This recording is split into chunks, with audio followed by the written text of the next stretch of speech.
It's day 5 of Scarin, Karen, and today we're talking about Drag Me to Hell.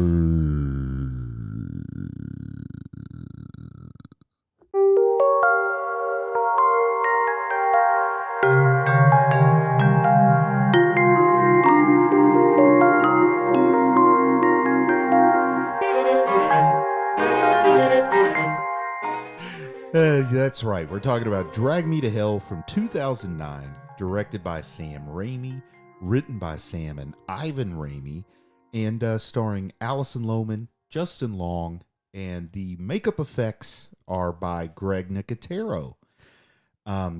Did you recognize any other actors in this besides Alison Lohman and Justin Long? I recognize the manager of the bank. Not sure where from, but I'm pretty thinking he's like maybe an 80s character or something. His face was recognizable. Yeah, it took me a second to realize who you were talking about, but he feels like he played principals and stuff like that. Yeah. You know what I mean? He's kind of like if you couldn't get Ben Stein, this is the guy you get. Yeah.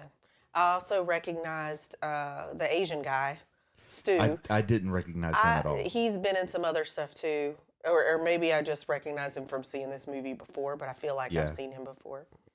And then also the mom, Justin Long's mom, was really familiar. I think she didn't look familiar to me. I didn't recognize her at all. She almost reminds me of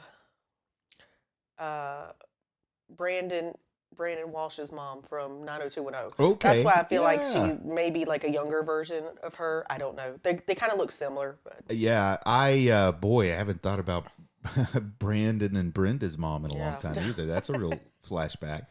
The makeup effects, like I said, are by Greg Nicotero. Do you recognize that name? Yes, from The Walking Dead. Yeah, from The Walking Dead. And you know, he does great work, and I think you see a lot of good work of his in here too, and I guess we'll get to talk about that a little bit more in just a minute. This movie was made for a budget of $30 million. The box office return on it was $90 million. So that's not bad, right? That's pretty good. 3 times back. So not exactly what you call a windfall of money, because they did spend a lot on it at $30 million. And it shows. I think they really spent it all on the movie. It's all on the screen. It looks beautiful. I think it has more of a cult following than when it did when it came out at the movies, though. So. And it's, I mean, you can make a franchise out of anything if it's a horror movie. I found that out. But it's not really set up to be a franchise. It is really set up like a story that has a beginning, middle, and ending all its own. Uh-huh. So before we go any further into it, because we're already starting to give off little details of the story, I just like to give everybody a big spoiler warning. So you can do whatever you want to if you don't want to have Drag Me to Hell, this movie from 2009. So it's only like 16 years old. So you haven't had a chance to see it yet. Maybe you weren't 18 yet when it came out. I don't know. But anyway, do what you want. I don't care. I'm not your dad.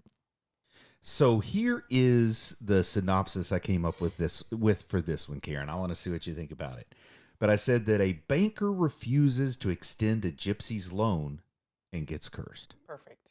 So I nailed that one up. Yeah. That was better than last time. On Cat's Eye, I got all kinds of things wrong there. So I'm glad that this went better. Now, do you remember the first time you saw this movie? First time you ran across it? I think we just happened to see it online or on TV. I know that we rented it, but it may have been like before streaming or something, or maybe just saw it on HBO for free or something like that. But I was thinking that we like Blockbuster, Netflix, but with a disc. You know, maybe we got it from Netflix. I don't think it was that early. I feel like we watched it on I don't know. Maybe we did do it. Was Netflix, were they on DVDs at that point? I know sometime after 2006, I was still getting Netflix DVDs. Yeah. I don't think we watched it right when it came out, though. I feel like we watched it later. I know we didn't see it in the theater, and that's all I can tell you. But then when we watched it, we were like, why didn't we see this in the theater? Because it's so good. You know, I've come to consider myself to be a pretty big Sam Raimi fan at this point. In fact, I'd say he's probably one of my idols as far as like movie makers go. Really like anything that he does. Well, also, Greg Nicotero started The Walking Dead back in 2011. So we may have been watching Walking Dead and saw that he was involved with this, and that kind of led us that way and said, "Oh, let's watch this because this sounds interesting." It's always possible. I couldn't I couldn't tell you any of those details from back then. I just got to say it's been a long time. Yeah, it's been a long time. But I think what I was going to ask you though is, how do you feel about Sam Raimi in general? For some reason, I've never seen you be real fond of the Evil Dead trilogy, but you seem to really like this movie. So I'm curious, like as a director, how do you feel about Sam Raimi? I like his horror stuff. He did Spider-Man too, though, didn't he? Yeah, he did the Tobey Maguire Spider-Man movies. I think I probably watched that before I watched this. So I knew him as an action director before any kind of horror or anything. Do you see some similarities in his directorial style from the Spider-Man movies to this? I'm thinking maybe the color. The color is about the same. I think he has a lot of the palette. A lot of the similar like camera and actor movements too. Yeah, I mean, like, Spider-Man is not, it's kind of linear, but not everything is horizontal. They're kind of diagonal shots. So I did notice that in this movie that a lot of the more disturbing scenes were turned at an angle. So like she's running through the kitchen, but it's at an angle, and so you see her look like she's running uphill. That's what I'm talking about, the camera movement, or it'll start regular and then go Dutch in one movement, not like it's edited together from two setups. Are his other movies like that too? Like he's got a lot of that. So, and I think where I see the most of what I think about what I like about Sam Raimi and the Spider-Man movies is usually the stuff with Green Goblin. Okay. And the way that he's like talking to himself in the mirror, then later on his son is. But I don't want to get too far off track. But Sam Raimi is the the thing that ties this in. But we're not reviewing Spider-Man. We're reviewing Drag Me to Hell, a movie I hadn't seen in quite some time, and I had forgotten about that opening that takes place in 1969. I totally forgot that there was a backstory to this. I thought it just started off with Alison Lohman going to work, but I don't know. Do you have anything to say about this opening from back in 1969, 40 years before the events of this film? I think it sets up how the lady that tried to help that kid helps them out later. She was trying to do like a redemption type thing. But also, I found that opening scene like really disturbing as a mom because you never see that's a thing. Like you hardly ever, and I don't know, up until recently in the last like 20 years, you hardly ever saw children get hurt in a movie or die in a movie. It was just kind of something they stayed away from. But this one was so disturbing, and when he actually gets dragged to hell and he's screaming and his little hand is sticking up, and I'm like, oh. And this movie wastes no time in like setting its tone or setting its expectations, because you do see a kid get dragged to hell with this not terribly impressive by modern standards CGI, the ground breaking up and the red light coming out and the hands grabbing the kid. Yeah, I think they're still playing with that. Because you could see some movies may want to play with, is she really seeing this, or is she crazy, or is this this movie just sets it right up front. Everything you're about to see is 100% true. Don't question anything. Alison Lohman, she is the star of this film. I think it's fair to say she has a bigger role than Justin Long. Yeah. And it starts off with her in the car listening to these diction coaching lessons, trying to help her get rid of her rural accent. So this is Midwestern. She had a Midwestern accent. That's why I could hear that. That's why I say rural, because it's not a big city accent. Well, you learn later in the movie that she grew up on a dairy farm, or pig farm or something like that, an actual farm. So my grandpa grew up on a pig farm. Yeah. Anyway, so she's saying round and trying to get that accent out. It reminds me of My Fair Lady, like trying to learn how to speak properly. I think because she moved from Midwest to California, they have a specific way that they speak there. And I think because she was wanting that job at the bank, the management position, she needed to, or she felt like she had to change her voice in order for people to take her more seriously. So I think here's a real question that it posed to me, though, was how much did she want to change her accent to get accepted at her job, and how much did she want to change it to get accepted by her boyfriend's rich, snooty family? Well, that or too. Maybe even to get accepted by her boyfriend. I think it kind of raises some of those questions here too. Like, do you really want to have it all, or do you want to lose yourself in order to have everything else? But it was also like her, not just her accent, but her appearance. Like if you go deeper into the movie, she's looking at a photograph of herself as like as Miss the Pork Queen, yes. Yeah. But and then she is fat, so she is like, well, not fat. She's overweight. Yeah, she's more Rubenesque in that picture than she is. She's in full figured like me, so. But now she's like skinny, so I'm thinking. I'm thinking because she's in California, she's got to have a different look. Oh, man, I didn't even think about that cultural connotation of going from like Kansas or Nebraska or whatever to Los Angeles in terms of looks. She didn't want to look like that farm girl. Go from being the prettiest girl in your town of 14 people to, looking like me. Anyway, Alison Lohman. Another thing I want to ask about her, though, is I think it's weird how she didn't have more of a career. Like a bigger career, but she just kind of decided she married. What I read was she married a guy who is a filmmaker, but not anybody you've heard of, like not super famous, probably not super rich. And she just retired from making movies other than she's been in movies that he makes. And she said she's focusing on her personal life. And I feel like she bowed out when she would have been kind of at her peak, Yeah, but she kind of looks like the girl next door. I mean, there's nothing about her that really stands out to me. Really, she plays like a very young, like sweet, innocent character. I feel like maybe she wanted to be taken more seriously. Have you seen any of her other stuff?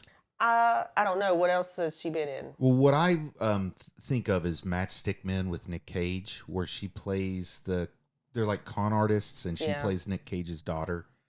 And that was a long time ago. Yeah, she was really good in that. And then kind of the reveal at the end is she's not actually I said spoilers. I don't know. Anyway, she's actually older than she appears is the twist in the movie.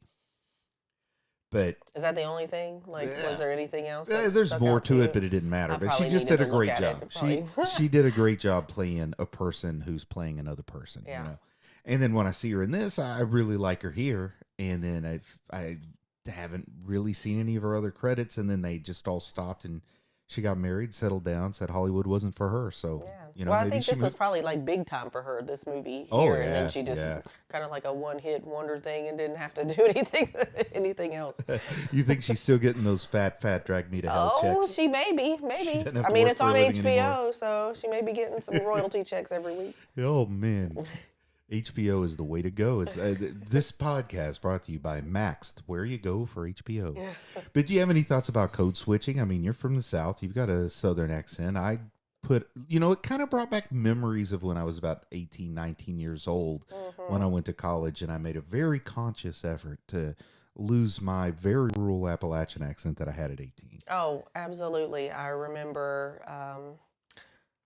when I rushed at Carolina, the sorority, my freshman year, and the first thing they asked me when I started talking, they said, "Where are you from?" And I said, "I'm from Denver, North Carolina." And they said, "We didn't expect an Asian girl to have a thick country accent like that." So, yeah, I feel like in college, I did make a conscious effort to try to not speak that way. And I do feel like sometimes it still comes out, especially when we go down to visit our grandparents out Wayne. Yeah. And then when I'm around people that are speaking like that, then it really starts to draw out and I have two-syllable, one word that's two syllables.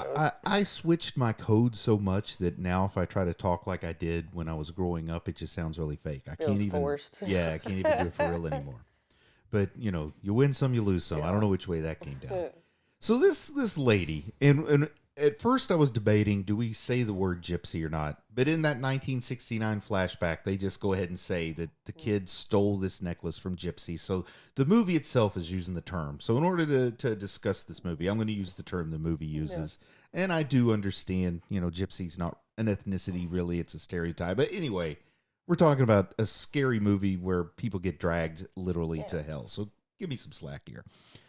But this old gypsy lady, when she's like clacking those dirty fingernails on the desk there in the I called it a library, there in the bank. Yeah. Man, that was a real stomach turning scene. And they get up to her. And before Like, this is the best she's going to look in this movie. Right. Like, she goes downhill from there.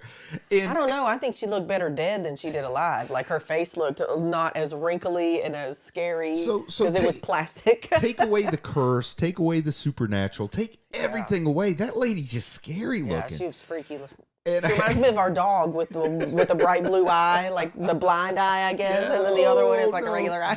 Yeah, she's got that terribly opaque cornea on one side. But I gotta be honest, she was kind of asking for a fight from Alison Lohman. She went in there like for somebody who really needs help.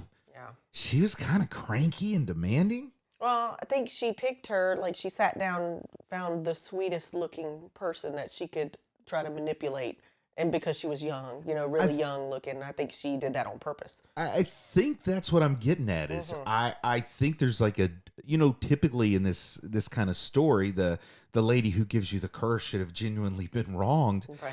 But this movie turns things on convention a little bit, or turns convention upon itself, or it subverts tropes. You get what I'm saying? Yeah. Okay. And another, first off, the lady who puts the curse on is just a pure biatch. Like she is not a sympathetic character. No. And then on top of that, there's a very, very famous book about how to write screenplays that everybody who wants to write a screenplay in Hollywood reads, that's called Save the Cat. And part of it is, in every movie, you've got to have a save the cat moment. In this movie, they kill the cat. Yeah. And Sam Raimi and Ivan Raimi are the kind of guys that they know what they're doing. They've been around long enough. When she kills the cat, that had to be a big middle finger to save the cat. Right. It really had to be. But I actually have the audiobook of it, if you want to listen to it. Anything else about when that old lady's in the bank?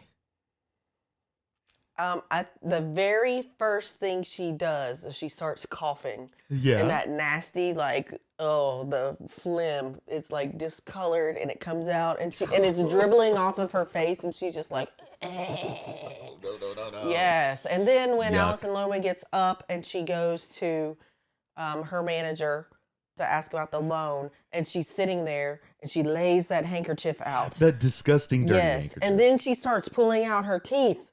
Her dentures, falsies, yeah. She's stacking them on this handkerchief. And then she starts running her nasty hands through the candy dish. And then she opens it up and she puts one in her mouth and she's like really enjoying it. She's just like going, oh. Why I say that I love Sam Raimi. Nobody makes a disgusting old lady better than Sam Raimi.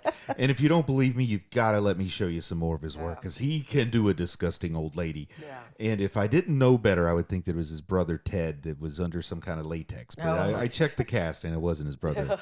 Yeah, I wonder what this lady looks like for real. But Sam Raimi has a real talent for turning your stomach without being over the top gross. Yeah. Like, it's over the top things that happen, but at no point does it feel like torture porn or gore porn. But he just, it's like you're watching a human cartoon. Like when in the barn later on in the movie, when the lady just puts her arm in the girl's mouth, up to her elbow, and just stands there the whole time. He's got so many good, crazy scenes. She pulls like a handkerchief out of her mouth, and you get to watch that whole shot, and it's like a magician's stage trick that you're seeing.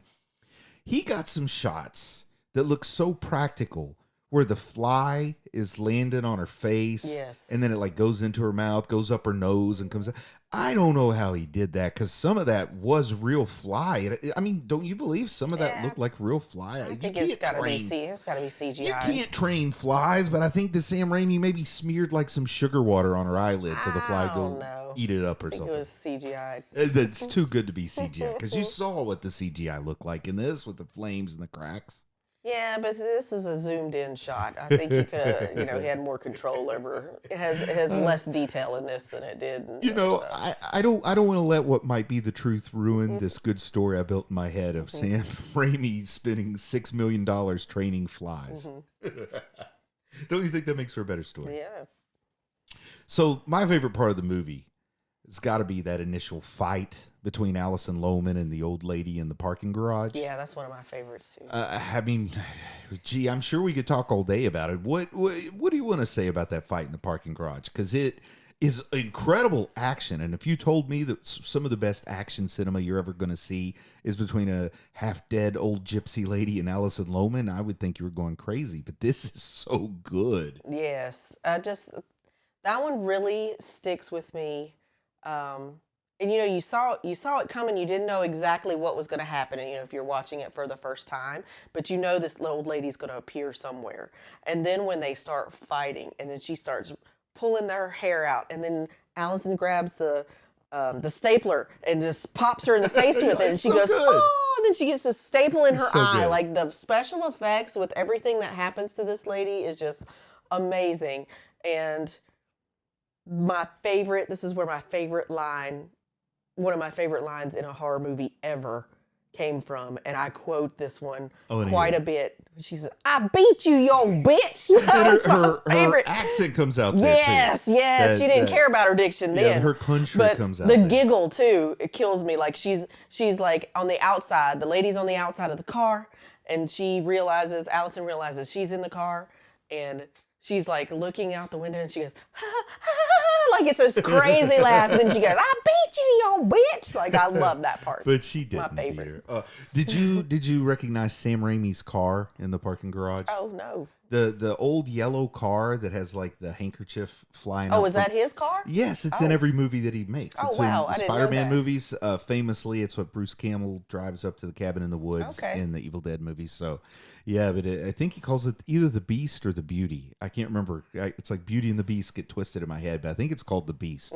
At least that's what Bruce Campbell said in his autobiography. Pretty cool. Now, the nosebleed that she got. She's in the office. Wild. Oh, I love it though. Our kids get nosebleeds, and I've heard stories like I know that our oldest, she had a nosebleed at school one day, and she said it was just like a fountain, and everybody was like, "Oh my gosh, where did that come from?" And she just was blown and just sprayed all over the place, and then they sent her home because they couldn't get it under control. But this one was just comes out of her nose. I mean, it had to have been driven with compressed air. Yeah, it just flies out. I wish. Oh man, I love that. It's nothing seen in nature, and like I was saying before, a human cartoon. Yeah. Sam Raimi has a way of doing something that exaggerating it should be absurd. Yeah. It should make it cheesy, corny, should make it go into B-movie territory. But instead, what's happening is it makes the movie better. And I don't know how he does that, because most people will screw their movie up if they try to do that. And that nosebleed just spraying the blood, and it's like it's gross, but it's also not like it's spurting out of a sliced artery in your neck or something. You know, he has an interesting way of making it gross, but like gross in a real world way, because I've never seen somebody get their neck slit open, but I've seen a lot of nosebleeds. But like the reaction though from the people around them is what they think that it's like a normal thing. Like if I had seen somebody spraying blood, like I'd be screaming. But these people are like, "Oh my goodness, are you okay?" Does she have a nosebleed? Right. I mean, that's exactly how they reacted. Like even her manager was like, "Oh, are you okay?" Like, and he's standing there just drenched in blood too. Oh, I love that scene. That's a great scene. Yeah. Another great scene was the funeral, and she wants to go apologize to the old gypsy lady and try to get the curse lifted, but it turns out she's a little too late, because when she shows up, it's the lady's funeral, and she discovers it in Sam Raimi takes something disgusting. Yeah. And he makes it a little bit more disgusting. Because, in the garage fight, my favorite part of that is when the lady doesn't have her dentures in, so she's just gumming Allison Lohman right on the chin. Right. It reminds me of like a puppet or something. Yeah. Like those puppets from that, what is his name? Peter, somebody, those videos. Do you remember the old music videos that he did? Oh, like Peter Gabriel. Yeah. You're talking about the Land of Confusion. DC Follies. Yeah, those characters. That's what it looked like. The gummy mouth just sucking on her chin. Well, when the corpse falls over at the funeral, because of course Allison Lohman goes to the gypsy funeral where everybody already hates her and knocks over the corpse, and it lands on her face in that it same does the situation. same thing, and then it starts throwing up all yes. the embalming fluid. It's got to be embalming It's fluid. gross. And how is she just laying there? Like, I just can't. Ooh, I would be vomiting. She's just laying there and screaming, like, get her off of me. And it's all going in her mouth. And, fluid, it's so nasty. The fluid coming out of the lady's mouth was totally unnecessary. Yes. And that's what I mean about Sam Raimi has a special touch with disgusting. Yeah. Like, he didn't have to do that. I think he set us up, though. He set us up in the beginning when she's in the bank, when she takes her teeth out. And then, like, we didn't know at that point that was going to be a big deal. Like, she was going to continue to do stuff without her teeth, like disturbing things without her teeth. Because not only did that happen at the funeral, but when she went to the gravesite and dug her up, the same thing. She still put her mouth on her face, and also grabbed a fistful of her hair and ripped her hair out, like in that scene as well. And the big maggoty face. Those maggots weren't necessary, but they added to it.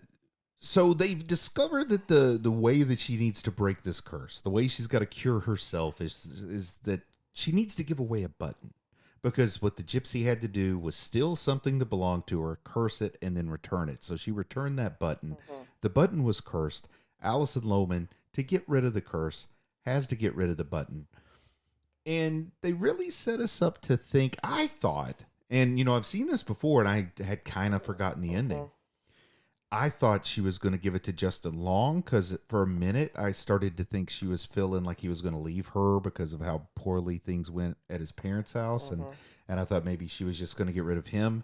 But then the movie really led us to believe she was going to give it to that backstabbing coworker that sabotaged her at work. Oh, yeah. I think she was having a lot of internal conflict about what to do, because in that scene where she's in the diner and she's trying to figure out who to give it to, and then she sees that old man that looks like he's going to die. He's got that oxygen tank. And then here comes this little old lady who was just probably his wife giving him the pie. And she's like, oh, I can't give it to him now. Like, she's really looking for those people to give it to, and everybody's having a good life in there, and then the coworker shows up, and then all of a sudden she has a change of heart, and it was really weird. Did you like the seance where the goat man brings that in a was goat? one of my favorite scenes so too. Crazy. Like, that whole scene is wall to wall nuts, and the goat man is the craziest. Go ahead. I'm sorry. I love that. So I do love the garage one, but my very close second favorite is that whole, like, the seance, and they bring the Lamia back, and the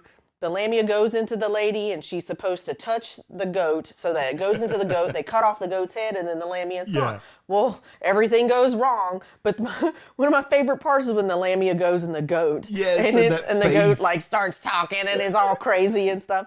And it's definitely CGI, but it's like this crazy goat face. Yeah, it's so good. And then the guy, when he touches it and it goes into him, and then he starts dancing. I can't stop thinking about that part where he's just in the air, like, dancing around, and he kind of looks like a vampire almost, really. Like some of those, like, what is that, 30 Days of Night? Those vampires? Yeah, so he kind of reminds me of that. I was thinking more like Buffy the Vampire Slayer vampires. Yeah, those kind of vampires too. But like that cheesy, who played the one that died in one of those that died? The one with the long hair. I have no idea what movie you're talking about, what TV show you're talking about, what property. Those that died with long hair? No, in Buffy the Vampire Slayer. Okay. Gosh, what is his name? Pee-wee, the guy who played Pee-wee. Okay. His character. Paul Rubens. I was thinking like of the Buffy guy. TV show, not the Buffy movie. I was thinking Buffy the movie. Okay, never boy, mind. That was interesting. Sorry. But she decides that what she's going to do to get rid of this little button is there's some kind of, like, ritual where you can give a gift to a dead person. So she's going to take it, give it to the gypsy. On the way to the graveyard, there's a little thing where the car hits the brakes and stuff falls down, and she thought she lost the envelope, but she finds it, puts it in her pocket, makes plans to meet Justin Long, her boyfriend, the next morning. And then she goes out to dig up the grave and do a ritual to give this button back as a gift to the gypsy lady. So the gypsy lady gets tormented in hell for eternity, which seems like a bad deal for the devil because this lady's not very nice. I like this digging up the grave scene. It's like she turned into Sarah Connor or something. They got a little action action leading woman out of Alison Lohman here. I like a lot of these shots and the way that the corpse looks when she digs it up and the rain coming in. Water makes everything creepy. Makes me think of Goonies, actually. It looked like just chocolate milk, chocolate mud, and you think she drowns, and then she like she comes out of it, and like it's crazy, and it's just pouring off of her face, and then all of a sudden, when she rams that envelope in the gypsy's mouth, and then the rain becomes like a clean rain, and it washes her. Everything so off, crazy. and it's like, okay, so maybe she really did like break the curse. So. That's what I was accepting as having happened. That's what the movie told us that happened at this point. Yep. But then we cut to the next morning when she goes to the train station to meet her boyfriend. She decides to try a new city look, and she gets something that looks like a Pan Am stewardess would have worn in 1969 or something. The pretty coat. Uh-huh. Yeah. And as she's standing on the platform waiting for the train, Justin Long says it's too bad she got a new coat because he found her missing button. Oh. That's such a good ending. Her face. But it faked me out because I expected it to be a fake out and she was going to wake up from a bad dream. Yeah. But no, they hold it. That's it. That's what happens. Alison Lohman gets dragged to hell. Yeah. And My only complaint about that scene is I wish it had been a little longer, a little more dramatic. I mean, the way they made it dramatic was the train was coming. It looked like she was going to get hit by this train. And then they grab her and they start pulling her down and you see the train going over. I feel like that was kind of like a cop-out way to not have to put as much detail into that scene because you knew what was going to happen because of how you were set up in the prologue. So I think like it was more detailed in the beginning where you actually saw the hands. It lasted longer grabbing the child and pulling him down because you see him like, You're right. The ground opened up. You saw everything that was going on. And then you kind of saw like, I don't know. The closure was just a little too fast. Yeah, I didn't even make like a 1-to-1 comparison on that. But yeah, that's a pretty good point. I just don't, I don't know if I would have been happier if Alison Lohman had lived. It's a great ending, and I like the twist, but I still wonder if I would have liked it better if there was another ending slightly. Yeah. But I don't know what that would have been. Or maybe if somehow it led to Justin Long being the one that died, and then she's going to live with it. I almost like that better. Well, I think the purpose was to show, like, all these things that she did to try to beat it. Yeah. Because in the beginning, when we saw the one with the kid just like hears the voices and he doesn't outrun it. He just tries to get the lady to like fix it for him, and she didn't fix it for him. But then I do like the way that her fortune teller didn't tell her how to fix it until it was the last option. Yeah. Because and $10,000, good Lord. Yeah, I would have told her for half that. For $5,000, I'll tell you how to get rid of a button. Yeah. How to get rid of a button? Just put it in some cheese and feed it to a big dog. That would work every time, wouldn't it? Okay, so what do you think are the themes of this movie? What is Sam Raimi saying about the human condition in this film? I think a big one is just to be yourself and be happy with yourself, and don't try to change yourself for other people because things can go awry like really quickly. I kind of picked up on that. Yeah. And it's like, what's the point of having everything if you lose yourself in the process? Right. Does that make sense? Yeah. And I think part of that twist at the end, she was still continuing to change herself because she bought that new jacket. She wasn't, she had a break. Wasn't her. She had like what I thought was a breakthrough when she admitted that it was her fault and it was the wrong thing to do and she should have been strong, but she didn't pay a price for it. She got the promotion. So I can see how they're, maybe just trying to turn the final girl trope on its head. But yeah, I think you make a real good point there that she still was being insincere. I think from the beginning, when she said I should have done the right thing. Yeah. But I know that I was wrong. But then also that lady was really trying to take advantage of her. And I think she was just really wanting that promotion, and she wanted to stick it to that guy, Stu, because he was a new guy and she'd been there for a while. So she was going to do everything and make it sound like she was, strong and firm in her answer, and her decision. And I think that's what the manager was looking for. So she was just really playing to him and not really being herself. Because she really, you could see it in her face, like, what should I do? She was really wanting to give it to her, but then she looked over at Stu and saw that he was working really hard with some people, and so I think that changed her mind. But I think that to me, one of the themes, or at least a theme I read into it, even if it's not intended, but it's like it's not a choice of whether you're going to be good or bad. It's which kind of bad do you want to be? Do you want to be like the old gypsy curse-slinging witch bad, or do you want to be like the cold-hearted corporate greed bad? Like, there is no good in here. Her boyfriend's not good. Her boyfriend's parents aren't good. She's not particularly good. The gypsy's granddaughter's kind of mean. Oh, yeah. Yeah, you're right. Everybody's not a good person. Yeah, and I think that... the only one I really think is kind of a good person is the seance lady. You know what? She did sacrifice her life to try to get even for what happened to that kid. And but that wasn't even charge her $10,000 to do it. So I mean, she should have just done it for free. You know what I mean? Well, once again, which kind of that's greed again, which kind of bad are you going to be? Yeah, you know? but I think maybe another character, which is the guy who did the psychic reading. He is actually familiar to me too. I know we had talked about people. He reminds me of a character who was on Kim's Convenience, and I don't know if this guy would be old enough to be that guy, but it's the delivery, it's the voice, the voice delivery of his speech. You know, the way he I think he was in Lost. He very well could have been. Yeah, I didn't watch Lost. I didn't look him up, but I feel like he was in that TV show Lost because I did watch it for a little while. But yeah, he was really familiar to me.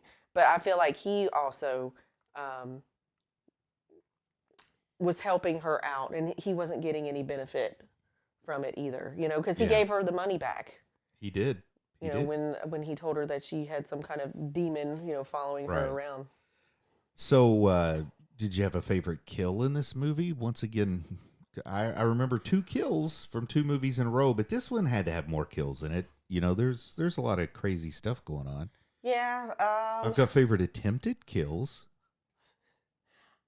Actually, there were 4 kills if you think about it. Okay. Allison Lohman and the kid that both went to hell. Those were the 2 I was counting. Those were the souls. The gypsy died. She killed her.